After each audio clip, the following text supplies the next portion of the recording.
महादेव सब कुछ हैं। इस संसार में सभी शिव हैं, शिव ही आदि हैं और शिव ही अंत हैं।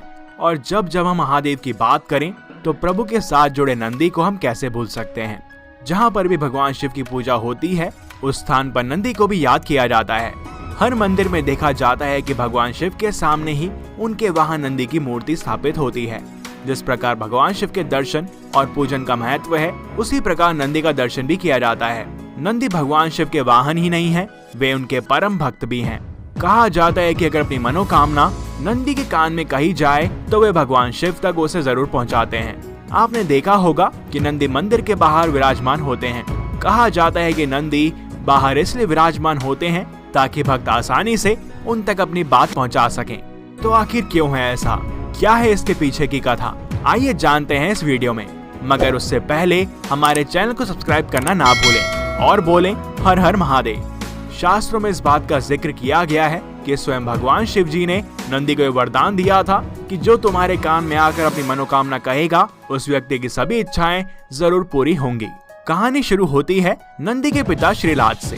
श्रीलाद ने जमकर भोलेनाथ की तपस्या की थी ताकि उन्हें एक संतान प्राप्त हो और उनका वंश आगे चल पाए। भगवान शिव ने उनके कठोर तपस्या से खुश होकर उन्हें पुत्र रूप में प्रकट होने का वरदान दिया।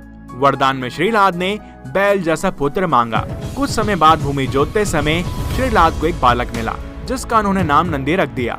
जब नंदी को अपना अल्पायु होने के बारे में पता चला तो महादेव की आराधना से मृत्यु को जीतने के लिए वे वन में चला गया और वहां जाकर उसने शिव का ध्यान करना शुरू कर दिया। भगवान शंकर नंदी के तप से प्रसन्न हो गए और उसे वरदान दे दिया कि नंदी तुम मृत्यु और भय से हमेशा हमेशा के लिए मुक्त हो। मैं तुम्हें अजर और अमर होने का वरदान देता हूँ। नंदी कैलाश पर भगवान शिव की निरंतर सेवा और आराधना करता था। कोई भी महादेव से मिलने आता तो पहले नंदी से मिलना अनिवार्य हो गया था। फिर एक दिन श्रीलाद महादेव के पास एक अजीब विडंबना लेकर पहुँचे। दरअसल श्रीलाद ने संतान का वरदान इसलिए मांगा था क्योंकि उनकी कोई संतान नहीं बची थी और अब सिर्फ नंदी ही था, लेकिन वो भी महादेव की सेवा में व्यस्त था। इस वजह से श्रीलाद को लगा कि उसका वरदान पूरा ही नहीं हुआ क्योंकि उसे पिता का सुख ही नहीं मिला। ये सुनकर महादेव ने नंदी को बुलाया। महादेव स्वयं नंदी से प्रेम करते थे, लेकिन उन्होंने फिर भी नंदी को कहा कि उसे पुत्र होने का दायित्व निभाना होगा। जिसके बाद महादेव ने नंदी को श्रीलाद के साथ जाने को कहा। महादेव से दूर होने की पीड़ा नंदी को परेशान करती रही और उसने खाना पीना छोड़ दिया और वह काफी चिंतन में जीवन व्यतीत करने लगा। अपने पुत्र की यह दशा देखकर श्रीलाद एक बार पुनः महादेव के पास गए और उनसे प्रार्थना की कि वो नंदी को वापस बुला लें, क्योंकि वो अपने पुत्र की ऐसी दशा नहीं देख सकते थे और साथ ही उनका वंश अब इस बात का प्रतीक होगा कि भगवान शिव स्वयं उनके पुत्र से प्रेम करते हैं। क्योंकि नंदी के जाने के बाद महादेव को भी उसकी बहुत याद सता रही थी। वो भी नंदी से प्रेम करते हैं। नंदी के इस अतुल्य प्रेम को देखकर ही महादेव ने उसे वरदान दिया कि कोई भी प्रार्थना अगर महादेव तक पहुंचानी हो तो नंदी के कान में उसे बोल दिया जाए। ये प्रार्थना सीधा महादेव तक पहुंच जाएगी। यहाँ तक कि माता पार्वती ने भी भगवान शिव तक संदेश पहुंचाने के लिए नंदी के कान में ही बोला था।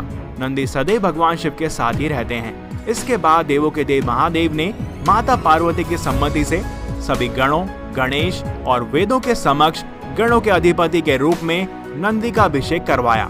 तो इस प्रकार नंदी बने नंदेश्वर। इस कथा से हमें ये पता चलता है कि महादेव अपने सच्चे भक्तों को कभी अकेला नहीं छोड़ते। पौराणिक मान्यताओं के अनुसार बाद में मरुतों की पुत्री स्वेशा के साथ उनका विवाह हो गया। कहते हैं कि शिवजी ने ही नंदी को वरदान दिया था कि जहाँ उनका निवास होगा वहाँ नंदी भी हमेशा विराजमान रहेंगे। इसलिए हर शिव मंदिर में शंकर परिवार के साथ साथ नंदी भी विराजमान होते हैं। तो ये थी नंदी की कहानी जो बाद में नंदेश्वर बने। अगर मन साफ हो और भगवान के प्रति आस्था सच्ची हो तो ही मनुष्य का उद्धार हो सकता है। तो बोलो हर हर महादेव। इस वीडियो को लाइक और शेयर करना ना भूलें। साथ ही भगवान की ऐसी अद्भुत कथाओं के बारे में जानने के लिए हमारे चैनल को सब्सक्राइब करना ना भूलें और बेल आइकन भी प्रेस करें, जिससे कि आपको हमारी लेटेस्ट वीडियोस मिलती रहें। इस वीडियो में इतना ही। मिलते हैं आपसे अगली वीडियो में। तब तक के लिए नमस्कार।